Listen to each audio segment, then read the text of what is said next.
महाराष्ट्र के तटीय इलाकों में पहुंचा चक्रवाती तूफान निसर्ग। करीब 120 किलोमीटर प्रति घंटे की रफ्तार से चल रही है तेज हवाएं। महाराष्ट्र और गुजरात में रेड अलर्ट।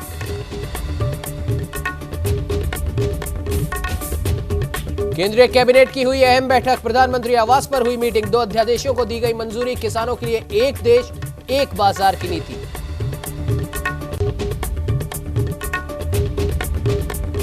पश्चिम बंगाल की मुख्यमंत्री ममता बनर्जी ने केंद्र सरकार से की मांग। कहा, हर प्रवासी मजदूर को दी जाए 10,000 रुपए की आर्थिक सहायता। कश्मीर के आईजीपी विजय कुमार ने की प्रेस वार्ता। कहा, पुलवामा मुठभेड़ में जैश के टॉप कमांडर समेत 3 आतंकी हुए ढेर। आतंकियों के पास से भारी तादाद में हथियार और गोला बारूद बरामद।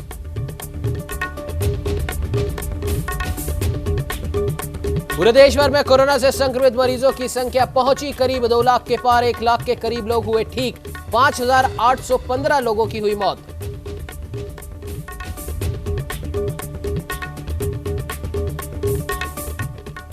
नमस्कार, स्वागत है आपका न्यूज इंडिया में। मैं हूं आपके साथ उमंग माथुर। आपको बता दें कि चक्रवाती तूफान निसर्ग महाराष्ट्र के तटीय इलाकों से टकरा गया है। तो वहीं निसर्ग तूफान मुंबई में अलीबाग के तट से टकराया। ऐसे में मौसम विभाग के मुताबिक चक्रवाती तूफान करीब 120 किलोमीटर प्रति घंटे की रफ्तार से हवा वहां पर चल रही है। मुंबई के ज्यादातर इलाकों में तेज हवाओं के साथ बारिश भी हो रही है।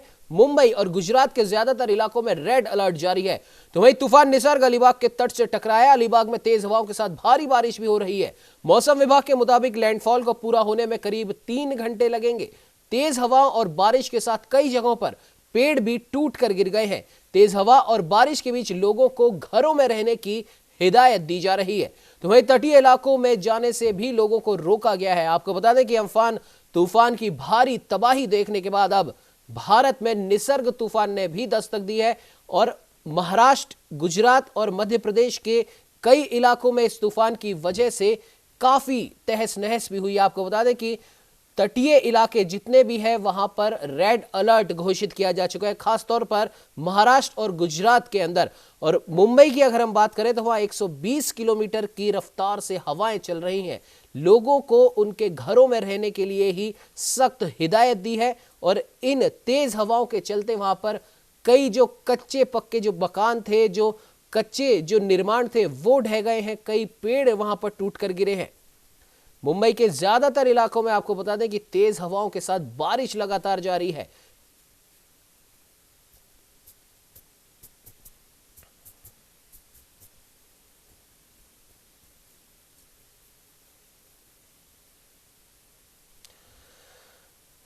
तो आपको बता दें कि पूरा देश इस समय जहां पर कोरोना महामारी से जूझ रहा है, हर दिन रोज नए आंकड़ों का हम रिकॉर्ड बना रहे हैं। तो वहीं अगर बात की जाए महाराष्ट्र की, तो महाराष्ट्र में कोविड-19 से संक्रमित लोगों की संख्या काफी ज्यादा है। देश में नंबर 1 पर चल रहा है महाराष्ट्र। और मुसीबतों का सिलसिला महाराष्ट्र के लिए यहीं पर खत्म नहीं होता है। जी हां, आपको बता दें कि कोरोना महामारी के भीषण तबाही के बाद अब महाराष्ट्र के अंदर निसर्ग तूफान भी तबाही लेकर आया है। महाराष्ट्र और गुजरात के तटीय इलाकों में आपको बता दें कि 120 किलोमीटर प्रति घंटे की रफ्तार से तेज हवाएं चल रही हैं। लोगों को उनके घरों में रहने के लिए कहा गया है। बाहर निकलने की सख्त मनाही है।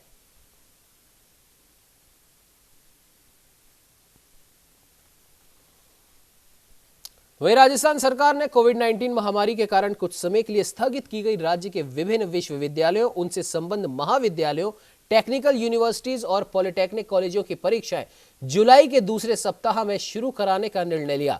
मुख्यमंत्री अशोक गहलोत ने इसके लिए उच्च शिक्षा और तकनीकी शिक्षा विभाग के अधिकारियों को समुचित व्यवस्थाएं करने के निर्देश दिए हैं। संबंधित विश्वविद्यालय और तकनीकी विश्वविद्यालय इन परीक्षाओं की तिथियों का विस्तृत कार्यक्रम जारी करेंगे।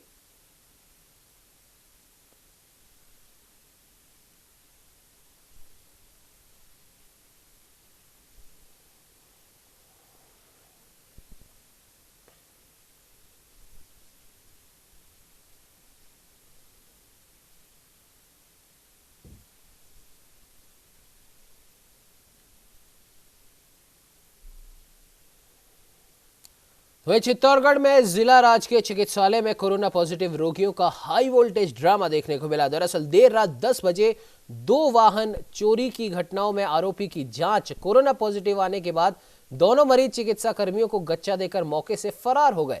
इस दौरान मामले की सूचना मिलने से पुलिस और चिकित्सा विभाग में हड़कंप मच गया है। आखिरकार 1 घंटे बाद चित्तौड़गढ़ के निम्बाहेड़ा मार्ग पर जालमपुरा गांव के समीप दोनों को ही पुलिस ने धर दबोचा। वहीं तड़के एक और नारकोटिक्स विभाग का अफीम तस्करी के आरोप में गिरफ्तार किया गया आरोपी भी जिला सांवलिया चिकित्सालय से फरार हो गया। मामले की सूचना मिलने के बाद नारकोटिक्स विभाग की टीम आरोपी की तलाश में अलग अलग स्थानों पर दबिश दे रही है। तो वहीं इन दोनों घटनाओं से अस्पताल की सुरक्षा व्यवस्था सवालों के घेरे में है।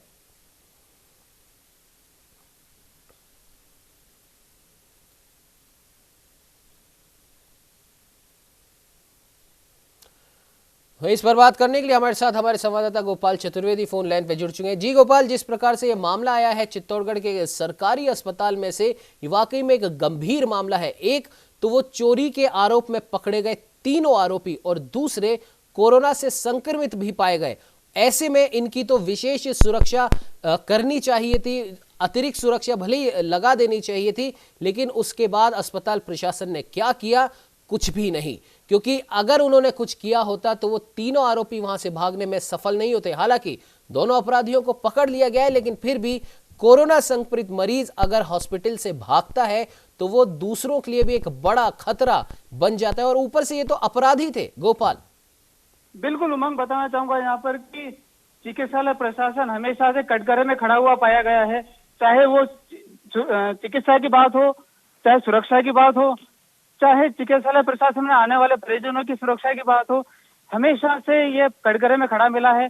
इसका मुख्य कारण यह है कि जो चिकित्सालय प्रशासन के पीएमओ है दिनेश वैष्णव, वो अपनी दादागिरी करने से बाहर नहीं आते हैं और पुलिस प्रशासन को भी कहीं ना कहीं हाशिए पे खड़ा करते हैं कि कहीं ना कहीं लापरवाही पुलिस प्रशासन की आज भी वो बता रहे हैं, जबकि चूक जो है कुल मिलाकर के चिकित्सालय प्रशासन के सामने दिखाई दे रही है। अभी कुछ देर पहले यहाँ पर जिला पुलिस अधीक्षक दीपक भार्गव ने भी यहाँ पर विजिट की थी चिकित्सालय की, तो वहां पर भी पीएमओ ने मीडिया कर्मियों को अंदर जाने से रोका है।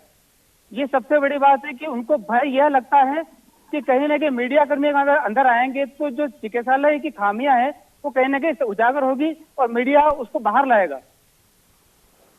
बिल्कुल गोपाल, आपने सही कहा और ये वाकई में एक बहुत बड़ी लापरवाही है। तो इस बारे में आपकी अस्पताल प्रशासन से कोई बात हो पाई या फिर पुलिस के किसी अधिकारी से बात हो पाई? क्यों इतनी घनघोर लापरवाही वहां बरती गई? बिल्कुल, कुछ देर पहले मेरी अभी जिला पुलिस अधीक्षक से बात हुई है, तो उन्होंने यह कहा है कि ये मामला बहुत ही गंभीर है और इसमें संज्ञान लेने की आवश्यकता है। कहीं ना कहीं जिला चिकित्सालय प्रशासन की चूक तो सामने दिखाई दे रही है, लेकिन उन्होंने कहा कि पुलिस प्रशासन भी इसमें कम लापरवाह दिखाई नहीं दे रहा है। इस मामले की जानकारी लेकर के और जांच कमेटी बिठा करके इसकी रिपोर्ट का इंतजार किया जा रहा है और बहुत जल्दी पुलिस अधीक्षक ने कहा है कि इसकी जांच की रिपोर्ट आने के बाद जो भी दोषी है उनके खिलाफ कार्रवाई की जाएगी। बिल्कुल गोपाल, एक बात और यहाँ पर जानना चाहेंगे कि जिस प्रकार से कहा जा रहा है कि अस्पताल प्रशासन पुलिस प्रशासन पर आरोप लगा रहा है, क्या इन मरीजों के लिए जो कि पहले से ही अपराधी हैं और उस अस्पताल में ये भर्ती थे, क्या वहां पर पुलिस ने माकूल सुरक्षा व्यवस्था नहीं कर रखी थी? मैं बताना चाहूंगा, यहाँ पर जिला चिकित्सालय प्रशासन ने होमगार्ड के नाम पर और सुरक्षा के नाम पर 40 से 45 सुरक्षाकर्मी लगा रखे हैं खुद के। लेकिन जो मैंने वार्ड की व्यवस्थाएं देखी है, जो खिड़कियों की स्थिति मैंने देखी है, वो बहुत दयनीय स्थिति में है और वार्ड की जो खिड़कियां हैं वो टूट फूट की अवस्था में पाई गई है और चिकित्सालय प्रशासन इसको छुपाने के लिए मीडिया को एंट्री नहीं देता है। बिल्कुल गोपाल, लेकिन एक तरफ तो यहाँ पे चित्तौड़गढ़ का ये राजकीय जो चिकित्सालय है सरकार के अधीन ही आता है, राज्य सरकार के अधीन आता है और राज्य सरकार के मंत्री तो बहुत बड़े बड़े दावे करते हैं कि हमने हर जिले में हमने बेहतर सुविधाएं दे रखी हैं। ये किस प्रकार की सुविधाएं हैं कि आपके ही अंडर आने वाले एक अस्पताल से 3 अपराधी मरीज भाग जाते हैं और अस्पताल प्रशासन उन्हें दबाने में छुपाने में लगा हुआ है? गोपाल, बिल्कुल उमंग, बताना चाहूंगा यहाँ पर कि ये जो मामला है राजनेताओं और पीएमओ की बिल्कुल मिलीभगत का नतीजा है। क्योंकि जो राजनेता हैं वो पूरा संरक्षण देते हैं पीएमओ को और पीएमओ अपनी दादागिरी लगाने से बाज नहीं आते हैं और मैं पूरा ब्लेम लगाऊंगा इस मामले में पीएमओ के ऊपर, क्योंकि पीएमओ ने जितनी ढिलाई बरती है शायद उनके खिलाफ बहुत ही सख्त एक्शन लेना चाहिए और निलंबन की कार्रवाई तुरंत होनी चाहिए। बिल्कुल गोपाल, आपसे जानना चाहेंगे वहां के जो स्थानीय विधायक है, जो जनता के द्वारा चुने जाते हैं इस उम्मीद में कि वो जनता की सेवा करेंगे, हर हाल में उनकी जितनी भी उनको जरूरतें होंगी उस जरूरतों को वो पूरा करेंगे। ऐसे में उन विधायक से आपकी क्या बात हो पाई जो चित्तौड़गढ़ से चुनकर आते हैं? बिल्कुल भाजपा के विधायक है, क्योंकि विपक्ष में बैठते हैं तो उनका जो वर्चस्व है वो कम है जी। उनसे मेरी बात की हुई है तो उन्होंने तो कहा है कि मैं मंगलवार हूँ, जब शाम को मैं चित्तौड़ पहुंचूंगा तो इस विषय में बात करूंगा। लेकिन यहाँ पर जो पूरा होल्ड है वो पूर्व विधायक सुरेंद्र सिंह जाड़ावत का है, और कहीं ना कहीं जाड़ावत जी का हस्तक्षेप पूरा है। यहाँ पर पूरा संरक्षण पीएमओ को मिला है। मैं खाली सावरा चिकित्सालय की बात नहीं करता हूँ, जिला महिला एवं बाल चिकित्सालय का मामला भी इससे कम नहीं है, जहाँ पर महिला चिकित्सकों द्वारा समय समय पर महिलाओं पर प्रताड़ना के आरोप लगते रहे हूँ, दोनों पर भी। लेकिन पूरा संरक्षण जब जाड़ावत जी का यहाँ पर मिला हुआ है तो बहुत खुलकर ये गेम खेल रहे हैं। बिल्कुल गोपाल, आशा है कि इस खबर के बाद में अस्पताल प्रशासन जरूर चौकन्ना होगा और जो लापरवाही अस्पताल प्रशासन के द्वारा की गई है और अब उस मामले को दबाया जा रहा है, कम से कम वहां पर जो भर्ती और मरीज हैं उनका ध्यान रखा जाएगा और उनकी लापरवाही कम से कम बंद हो पाएगी। फिलहाल इस खबर पे तमाम जानकारी देने के लिए आपका बहुत बहुत धन्यवाद।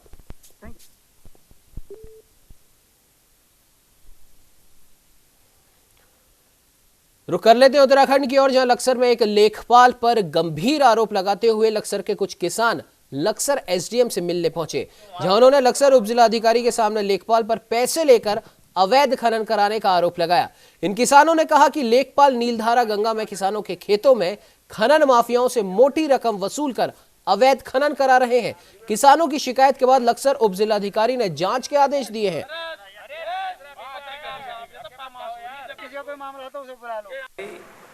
एसडीएम साहब के आदेश के अनुसार पटवारी ने पहली बार जब यहाँ ये पट्टे का सिलसिला जारी हुआ रेत उठाने का, उसने 1246 मह को नाप करके कब्जा करा करके पिलर बंदी करा करके और अब 6 महीने पहले तक खनन होता रहा। आज वहाँ पानी हो गया तो दूसरी जगह खनन माफियाओं को सेट करके वो दूसरी जगह नापना चाह रहा था। इसलिए हमें उसकी शिकायत है, वो खनन माफियाओं से पैसे, मोटे पैसे लेकर के वो गलत तरीके से खनन कराना चाहता है। मैं ये जो पटवारी है ये मेरे खेत में नाप रहा था, उसमें ऑब्जेक्शन सारे गांव वालों ने करा, ताकि मेरा खेत 20 साल से मैं जो उतार रहा हूँ उसमें खनन माफिया वो खनन करवा रहा है। दूसरे 6 महीने पहले तो उधर करवा रहा था, आज मेरे खेत में खनन करवा रहा था और प्रधान को हमारे मारने की धमकी दे रहा।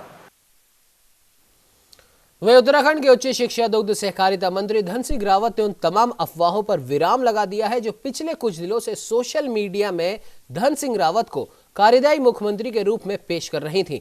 जनपद रुद्रप्रयाग में एक बैठक में शिरकत करने गए मंत्री धन सिंह रावत ने कहा कि उत्तराखंड के मुख्यमंत्री त्रिवेंद्र सिंह रावत बेहतर कार्य कर रहे हैं और उनके कार्यकाल में राज्य का चहुमुखी विकास हो रहा है।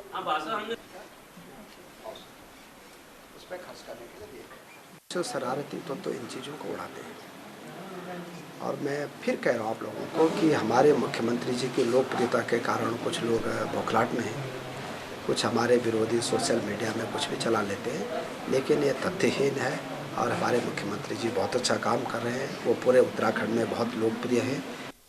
तो उत्तराखंड में पहाड़ों की रानी मसूरी में लैंडौर स्थित बूचड़ खाने के निकट एक युवती में कोरोना के लक्षण मिलने से हड़कंप मच गया। आपको बता दें कि जानकारी देते हुए नगर पालिका अधिशासी अधिकारी आशुतोष सती ने कहा, उक्त युवती 26 तारीख को दिल्ली से मसूरी आई थी, जिसे घर पर ही अब क्वारंटाइन कर दिया गया था।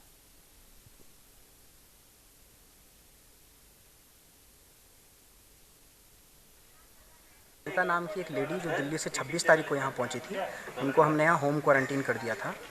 लेकिन कल इन्होंने जो है इन्फॉर्म किया कि इनको सिम्टम है, इनको बुखार आ रहा है, सांस लेने में प्रॉब्लम है।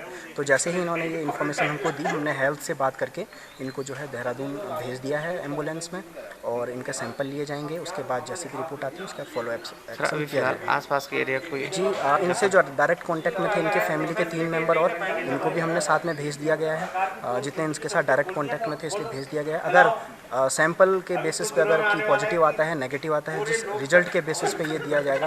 अगर ये पॉजिटिव निकलता है तो इसके बाद इनकी कॉन्टैक्ट ट्रेसिंग की जाएगी और जो भी लोग इनके कॉन्टैक्ट में होंगे उनके भी सैंपल। कुल कितने आदमी भेजे आपके उनके? जी इस समय हमने एक लेडी की, ये विनीता के साथ 3 इनके जो फैमिली मेम्बर हैं उनको भेज दिया है। राजस्थान की राजधानी जयपुर के तुंगा थाना क्षेत्र में बिल्ली के बच्चों से खेल रहे बच्चों को समझाना एक महिला को भारी पड़ गया। जी हां, इस दौरान आपसी कहासुनी के बाद दो महिलाओं में खूनी संघर्ष हो गया, जिसमें एक महिला को गंभीर चोटें आई हैं। दरअसल तुंगा निवासी प्रार्थिया रामोती देवी ने स्थानीय पुलिस थाने में शिकायत दर्ज कराई। पड़ोस की ही महिला लाली देवी ने गलतफहमी के चलते उस पर हमला किया, जिससे पीड़िता को सिर में गंभीर चोट आई है। शिकायत के आधार पर बताया गया कि पीड़िता अपने बच्चों को बिल्ली के बच्चों से दूर रहने के लिए समझा रही थी, जिसको उनकी पड़ोसन ने उस पर हमला कर दिया। फिलहाल पीड़िता को प्राथमिक उपचार देकर जयपुर एसएमएस अस्पताल में भर्ती करवा दिया गया है।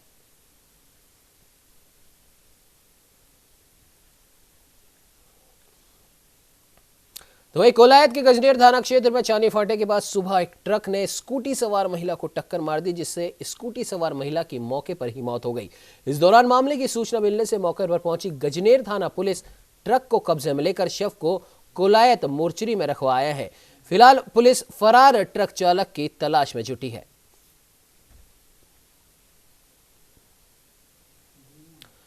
तो वहीं पोखरण थाना पुलिस ने एक बड़ी कार्रवाई को अंजाम देकर अवैध मादक पदार्थ सहित एक आरोपी को भी गिरफ्तार कर लिया है। मामले में जानकारी देते हुए पोखरण पुलिस के थानाधिकारी ने बताया कि जिला पुलिस अधीक्षक के निर्देशानुसार जिले भर में अवैध मादक पदार्थों की तस्करी के खिलाफ अभियान चलाया जा रहा है और इसी के अंतर्गत उनके नेतृत्व में पुलिस टीम जोधपुर रोड पर गश्त के दौरान आरोपी को गिरफ्तार किया गया।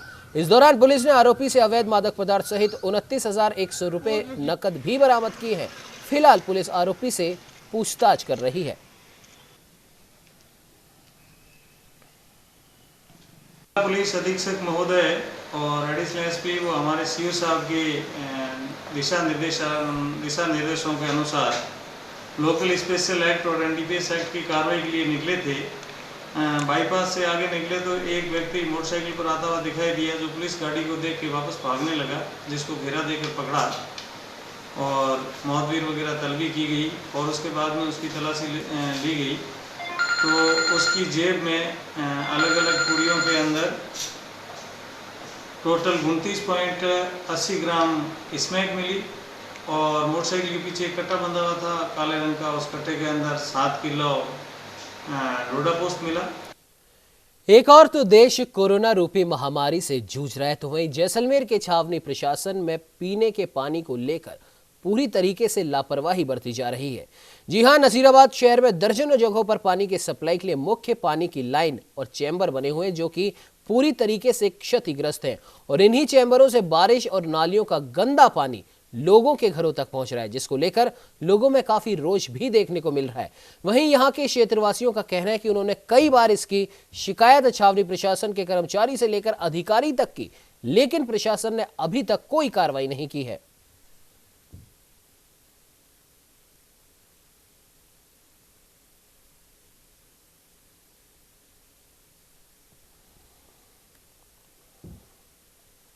तो नागौर की कोतवाली पुलिस ने एटीएम बदलकर ठगी करने वाले गिरोह का पर्दाफाश कर 4 आरोपियों को गिरफ्तार कर लिया है। आपको बता दें कि मामले का खुलासा करते हुए नागौर के डीएसपी मुकुल शर्मा ने कहा कि नागौर के अशोक सोनी और संतोष कुमार बिश्नोई के साथ ठगी की वारदातों में आरोपियों ने एटीएम बदलकर अशोक सोनी के खाते से 25,000 और संतोष कुमार के खाते से 77,509 रुपए निकाले थे।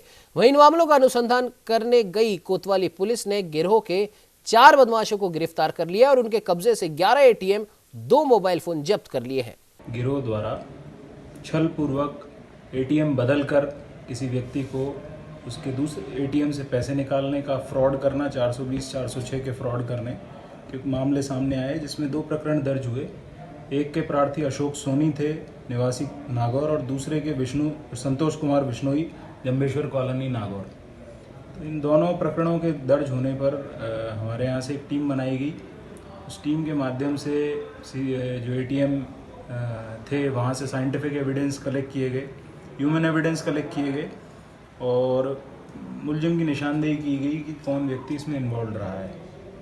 इस निशानदेही करने के बाद अभी रिसेंटली हमारी टीम को इसमें सफलता मिली और इस पूरे गिरोह का जो मुख्य सरगना है प्रेम बकुनिया, सन ऑफ मोटाराम मेघवाल, निवासी टालनिया, पुलिस थाना सुरपालिया, इस व्यक्ति को इंटरसेप्ट कर पाई पुलिस और इससे पूछताछ की तो इसने नागौर कोतवाली में घटित दोनों वारदात, जो एक वारदात SBI का ATM बदल कर की गई थी, उसमें करीब 77,000 रुपये कैश उसने निकाले। वहीं राजस्थान के 12 में 3 नए कोरोना पॉजिटिव मरीज सामने आए और इसके साथ ही एक ही परिवार के पॉजिटिव मरीजों की संख्या अब 33 हो गई है। जिले में अब तक कुल पॉजिटिव संक्रमित मरीजों की संख्या 45 के पार चली गई और आज एक 13 वर्षीय बालक, 18 वर्षीय युवती और 25 वर्षीय महिला की रिपोर्ट पॉजिटिव आई। इससे पूर्व इसी परिवार के 30 जनों की भी कोरोना रिपोर्ट पॉजिटिव आई थी, जिसमें से अधिकांश को कोटा के अस्पताल में भर्ती करवा दिया गया है। वहीं कुछ को 12 के कोविड सेंटर में भी रखा गया है और ये सभी मीट मार्केट तारापाड़ा के एक ही परिवार के सदस्य हैं। फिलहाल प्रशासन ने पूरे क्षेत्र को सील कर दिया है। डिप्टी CMHO डॉक्टर राजेंद्र वीणा ने बताया कि मंगलवार को 258 सैंपल लिए गए थे, जिसमें से 240 की रिपोर्ट नेगेटिव आई है, जबकि 3 पॉजिटिव पाए गए हैं।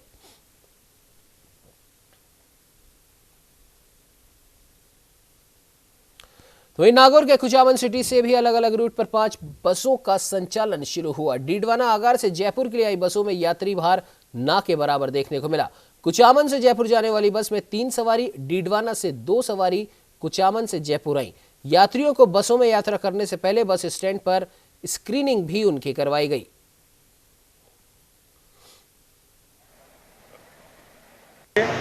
एक बस डीडवाना से कुचामन और कुचामन से डीडवाना के 3 चक्कर लगाएगी।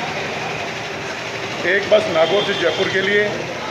इस तरह अपनी जो है 4 और 5 शेड्यूल यहाँ अभी ऑपरेट कर रहे हैं। अभी लोगों में ये भय है कि भाई यात्रा में जो है अपन को कोई परेशानी हो जाए और हो जाए, इसलिए यात्री भार कुछ कम है।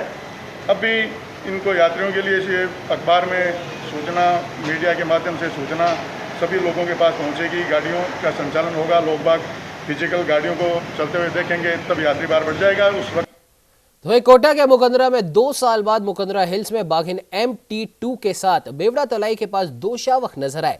शावकों को कैमरे में कैद कर लिया गया। इस पर मुख्यमंत्री अशोक गहलोत और लोकसभा अध्यक्ष ओम बिरला ने ट्वीट कर खुशी जताई।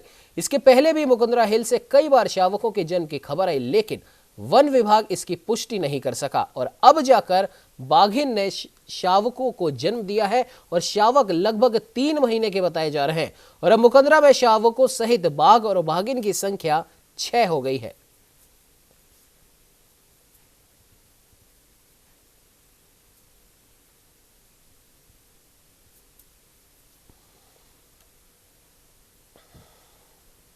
तो वहीं सीकर के दाताराम कस्बे के रामगढ़ में एक बुजुर्ग दंपति की दिन दहाड़े धारदार हथियार से हत्या कर दी गई। जहां अतिरिक्त पुलिस अधीक्षक दिनेश अग्रवाल ने बताया कि रामगढ़ कस्बे के वार्ड नंबर 18 में एक ही मकान में रह रहे 80 वर्षीय बुजुर्ग दंपति की धारदार हथियार से हत्या कर दी गई। सूचना पर पहुंची पुलिस ने शवों को दाता CSC के मोर्चरी में रखवाया। फिलहाल पुलिस घटना की जांच कर रही है। रामगढ़ कस्बे में आज जमनलाल स्वामी और सुंदरी स्वामी दोनों हस्बैंड वाइफ हैं और दोनों सीनियर सिटीजन हैं। उनकी हत्या कर दी गई है और जो है हत्या का जो कारण अभी तक समझ में आया है वो उनके यहाँ कोई उनके जो पड़ोस में जो रहते थे उनसे कोई एक कमरे का विवाद है और कोई निर्माण कार्य चल रहा था और वो कमरे का जो मुख्य विवाद है उसके कारण से ये हत्या होना सामने आई है। में आज बुजुर्ग आदमी जम्मन और उसकी पत्नी की हत्या कर दी गई है। ये आपस के विवाद की बात सामने आई है जिसमें इनके भतीजे मांगी का नाम सामने आ रहा है। अभी मुलजिम की तलाश की जा रही है और कार्रवाई की जा रही है।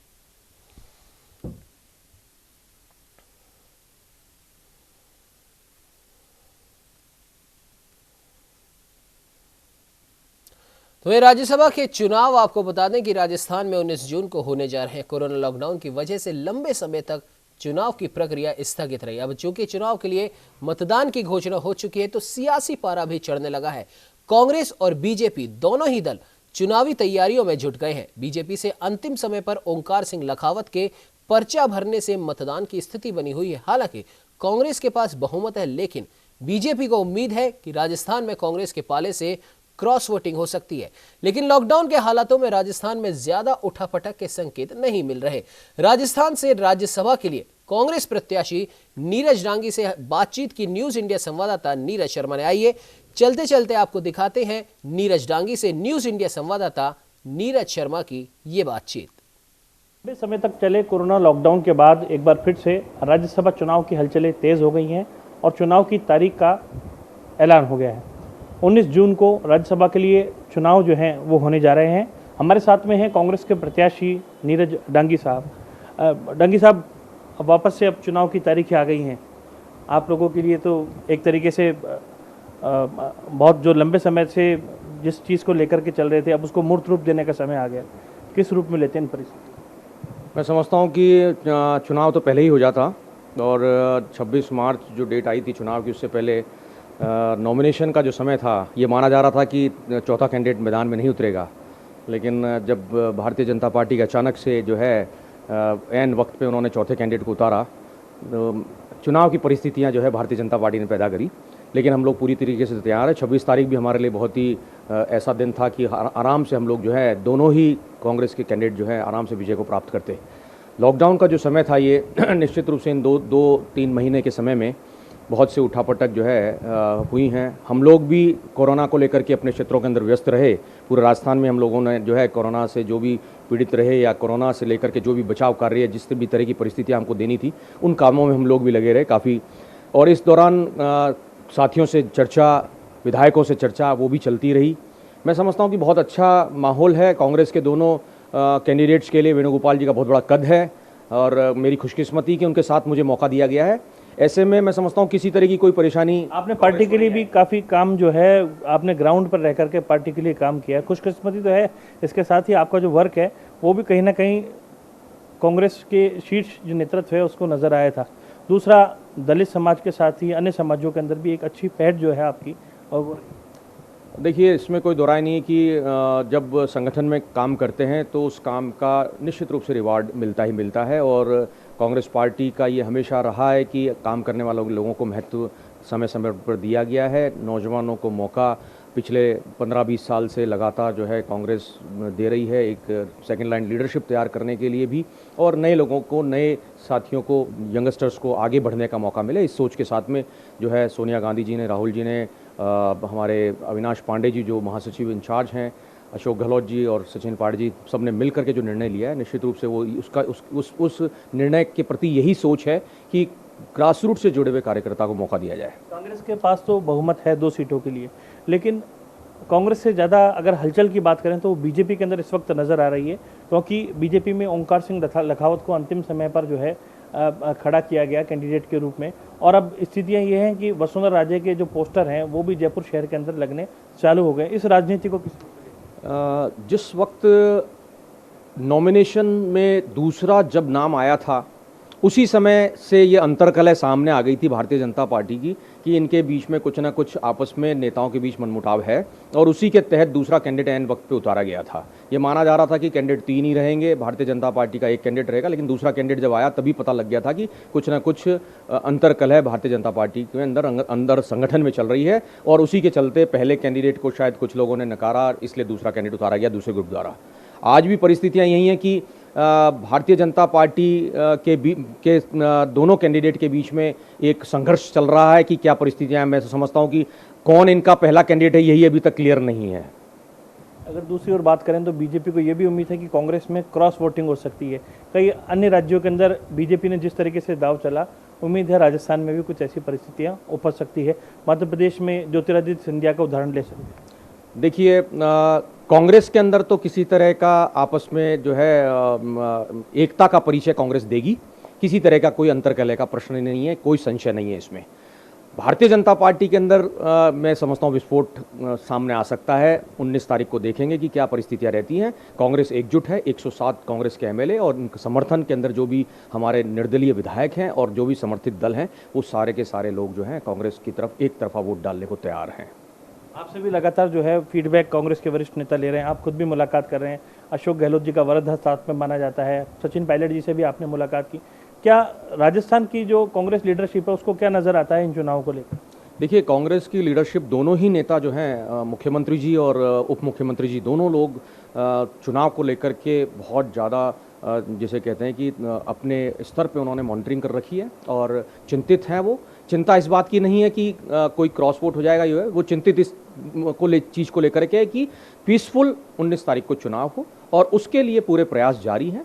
किसी तरह का कोई जिसे कहते हैं कि दबाव या बर्डन मेरे ऊपर नहीं डाला जा रहा है। ये मेरे लिए बड़ी खुशी की बात है, क्योंकि दोनों नेताओं ने बहुत तरीके से इस चुनाव की मॉनिटरिंग कर रखी है और मैं समझता हूं कि बहुत आसानी से हम लोग जो है 19 तारीख का चुनाव जीतेंगे। राज्य के विधायकों से आपकी क्या अपील रहने वाली है? राज्य के विधायकों से अपील तो नहीं कहूँगा, लेकिन मेरा सबसे इस वक्त जो है संपर्क चल रहा है और बहुत से विधायक तो मेरे साथ में यूथ मूवमेंट में भी काम कर रहे थे, हम लोगों ने साथ मिलकर के काम किया। जो सीनियर विधायक हैं उन लोगों का भी पूरा आशीर्वाद मुझे मिल रहा है। मेरे पिता के साथ भी कुछ लोगों ने काम किया है। तो जिनसे भी मेरी बात हो रही है, लगभग सारे के सारे विधायकों से मेरी बातचीत हुई है और सबको बहुत अच्छा लगा है इस निर्णय का। उन्होंने सबने स्वागत किया है और सब लोगों ने, जो बड़े विधायक हैं, जो सीनियर लीडर्स हैं कांग्रेस के, उन्होंने मुझे पूरा आशीर्वाद दिया है और जो मेरे साथी विधायक हैं उनका भी पूरा सहयोग और पूरी विशेष मुझे मिली है। वोटों को लेकर कुछ प्रायोरिटी तय करने की बात भी हुई है कि पहली प्रायोरिटी वेणुगोपाल जी को रहेगी या आपकी ओर रहेगी? ये पार्टी नेतृत्व को तय करना है। मैं समझता हूँ कि हम लोग हर चीज़ के लिए तैयार हैं। तो ये थे हमारे साथ में कांग्रेस के नेता नीरज डांगी साहब, जो कि राज्यसभा चुनाव में कांग्रेस की ओर से प्रत्याशी हैं। 19 तारीख को जो है भाग्य तय होगा। बीजेपी की ओर से ओंकार सिंह लखावत को कैंडिडेट बनाने के बाद में ये मतदान की परिस्थिति जो है उत्पन्न हुई है। भाजपा जहां क्रॉस वोटिंग की उम्मीद लेकर के चल रही है, वहीं भाजपा के अंदर अंदरूनी जो खींचतान है वो अभी से चालू हो गई है, जिसकी जो परिणति है वो भी अब सड़कों पर जल्दी देखने को मिल सकती है। कैमरामैन दिनेश पारिक के साथ नीरज शर्मा, न्यूज़ इंडिया, जयपुर।